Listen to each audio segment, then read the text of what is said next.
Hello friends, তো দেখো আজ আমি বানাবো মাছের ঝোল। তো দেখো আমার মাছ ভাজা অলরেডি হচ্ছে।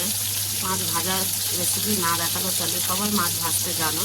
তো আমার কিছুটা মাছ দেখো ভাজা হয়ে গেছে, আর এইটুকু বাকি আছে, এটুকু হয়ে এসছে প্রায়। এটা হয়ে গেলে আমি তারপরে কাঁচকলা আলু দিয়ে তরকারি করব।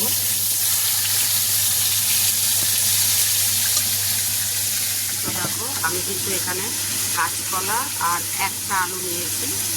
একটা আলু, তিনটে কাঁচকলা একটা আলু নিয়ে এটাকে আমি হলুদ জলে ভিজিয়ে রেখেছি, কেটে ভালো করে কেটে এটা আমি হলুদ জলে ভিজিয়ে রেখেছি। আর এদিকে আমার মাছটা তো হয়ে গিয়েছে, আমি এটা দিয়ে আজ তরকারি বানাবো।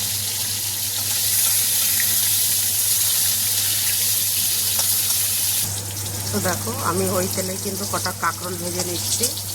কাঁকরোল ভাজা খেতে কিন্তু খুবই ভালো লাগে। আর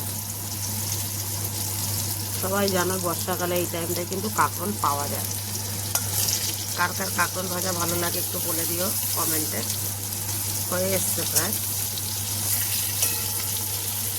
ডালের সাথেও কিন্তু খুব ভালো লাগে, আমাদের বাড়ি সবাই পছন্দ করে। এরকম লাল লাল করে এবং চাকা চাকা করে কেটে ভেজে নেবে, খুব সুন্দর লাগে খেতে ভাতের সাথে।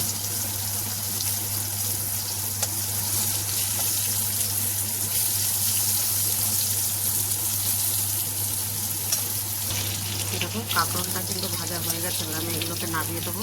আর এদিকে রাখো আমি কাঁচকলাটাকে ভালো করে ধুয়ে নিয়েছি, নিয়ে এতে কটা কাঁচা লঙ্কা দিয়ে দিয়েছি লাল রঙের। আমি কাঁকরোলটা নামিয়ে নেবো। দেখো একটু তেল আছে, এখন আর তেল দেবো না, এই তেলেই আমি কাঁচকলা আলুটাকে একটু ভেজে পরে ফোড়ন দেবো, তখন আমি বাদবাকি তেল যা লাগবে দিয়ে দেবো।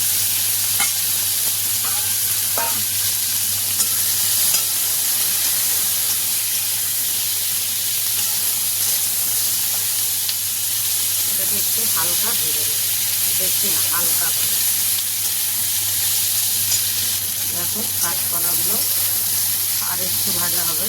চলো তোমাদের একটা সুন্দর দৃশ্য দেখিয়ে নিয়ে আসবে এই সময়। তো দেখো আমাদের এখানে কিন্তু আর সকাল থেকেই খুব পরিমাণে বৃষ্টি হচ্ছে। সকালে মর্নিং ওয়াকে যাব বলে যেতে পারিনি আজকে। তো দেখো কত সুন্দর বৃষ্টিটা, দেখো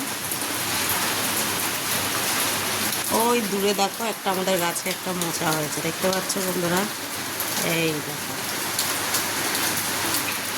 মোচা হয়েছে, মোচাটা কাটবো কদিন ধরে, কিন্তু কাটতে পারছি না। দেখতে পাচ্ছ বৃষ্টি কিন্তু খুবই সুন্দর লাগছে। আমার তুলসী গাছগুলো দেখো সব শুয়ে পড়েছে, এত বৃষ্টি যে তুলসী গাছগুলো সব শুয়ে পড়েছে।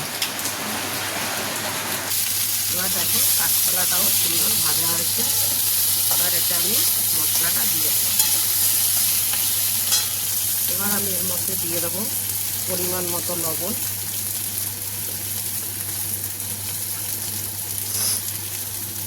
হলুদ, আর দিয়ে দেবো একটু জিরের গুঁড়ো।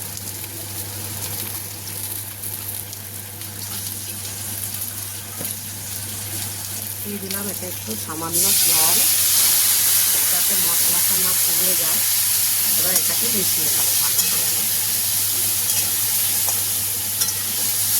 এটার জন্য মশলাটা পুড়বে না, আর এর মধ্যে ভালো করে ভেজেও যাবে। দেখো জলটা পুরো শুকিয়ে গেছে। এবার কিন্তু আমি এর মধ্যে দিয়ে দেবো জল।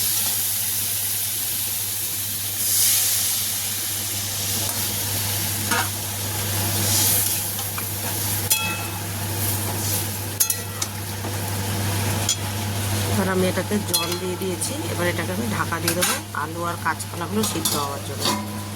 দেখো বন্ধুরা আমি কিন্তু এই সবে তরকারিটা ঢাকনা খুললাম, আলু কাঁচকলা কিন্তু সব সুন্দরভাবে দেখো দেখতে পাচ্ছ তোমরা সিদ্ধ হয়ে গেছে।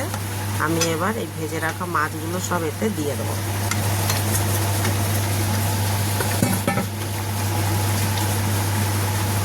দেখতে পেলে সব মাছগুলো দিয়ে দিলাম। এবার আমি ঝোলটাকে নামিয়ে দেবো। তো দেখো বন্ধুরা আমি কিন্তু তরকারিটা নামিয়ে দিয়েছি। এখানে আমি কড়াইটা গরম করে নিয়েছি, এতে আমি দিয়ে দেবো একটু সর্ষের তেল। এবারই হচ্ছে আসল কার্য হবে। দেখতে পাচ্ছ তেলটা গরম হয়ে গেছে। এবার আমি এর মধ্যে দিয়ে দেবো গোটা জিরে। জিরেটা কালো কালো করে ভেজে দেবো। তো দেখতে পাচ্ছ জিরেটা ভাজা গেছে। আমি একটা তেজপাতাকে দুখণ্ড করে নিয়ে এতে দিয়ে দিলাম। এবার আমি তরকারিটা দিয়ে দেবো। দেখো তরকারিটা কিন্তু পরিপূর্ণ সব ঢেলে দিয়েছি। আর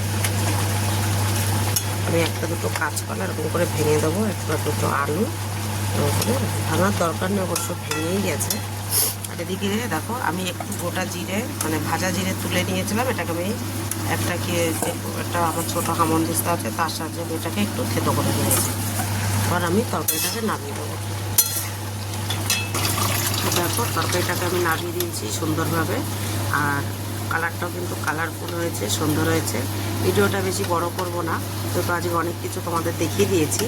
আর এইভাবে তোমরা বাড়িতে এটাকে ট্রাই করতে পারো, আর ট্রাই করে অবশ্যই জানাবে কেমন হয়েছে। আর ভালো লাগলে অবশ্যই লাইক কমেন্ট শেয়ার আর সাবস্ক্রাইব করতে একদম ভুলবে না।